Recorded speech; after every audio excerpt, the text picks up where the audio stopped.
it's David in the glass studio again. This time I've moved back into the area that we build our shipping crates, because this is just a little special piece that we wanted to do for the DVD. On your PDF there's a plan for how to make your own fan lamp base.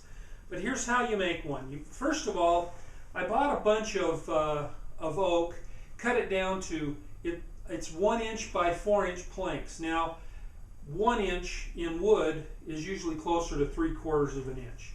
And so when I put both of them together, I put both of them together and then I glued them. Once I got them glued, then I have the width that I need for the height of a good fan lamp base.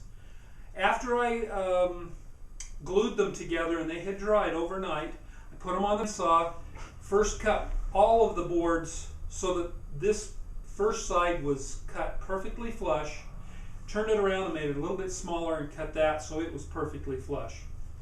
Then after that, I cut a bunch of boards into smaller chunks.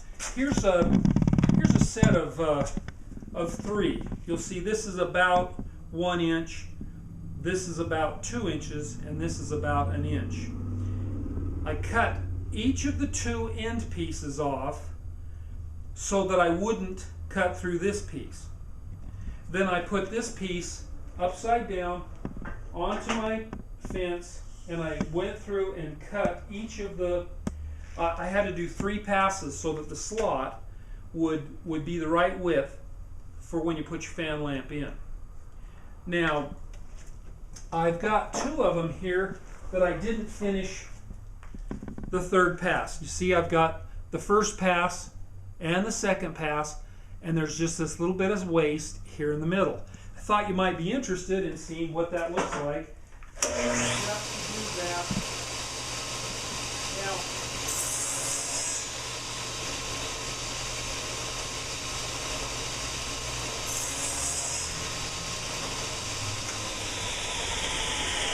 Now I had the guards removed. Naturally you wouldn't do the woodwork with your guards removed, but you'll see now it's got a nice clean slot in it. And now these can be glued up. Over here I have a set of blocks that have already dried, so all 3 pieces become one. I've got another set that I'm putting in the glue clamps. Pretty soon they'll be done. As soon as these have cured, I'm going to give them another 12 hours. And then I'll sand them.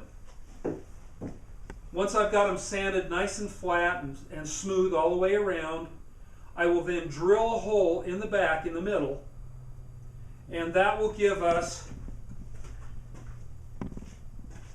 a place. Here's a manufactured one. And these will all have a hole so that we can put the hardware for the light kit. Then after they're all done, I'll lacquer some and I'll stain and lacquer some others.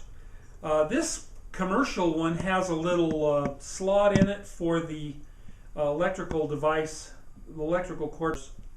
Anyhow, that's how you can go about doing it. You can follow the instructions that are on the PDF. Well, here's the finished base. You'll see that I've drilled a hole.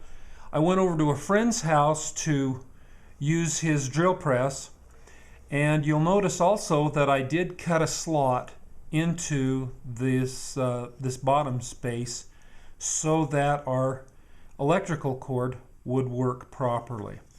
Well, now here's the electrical cord, and you can see that it's just got a spring clip on it.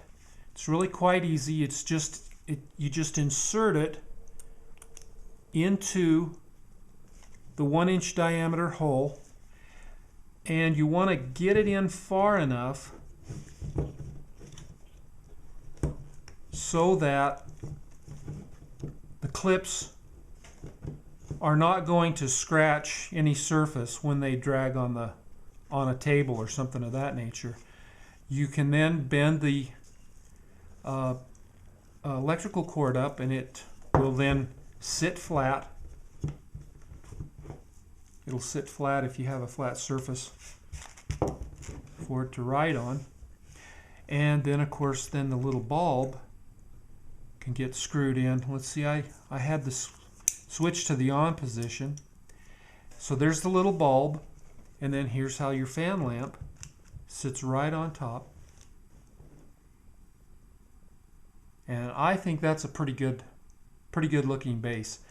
There's a lot of work involved in it, but it's a lot cheaper than buying one, and so you have your an alternative to just buying them.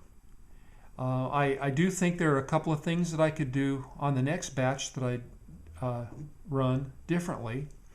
I might consider, since my friend had that plunge router, then instead of cutting these ends off, I could just plunge down in, go across to a stop, and then plunge back out, and that might be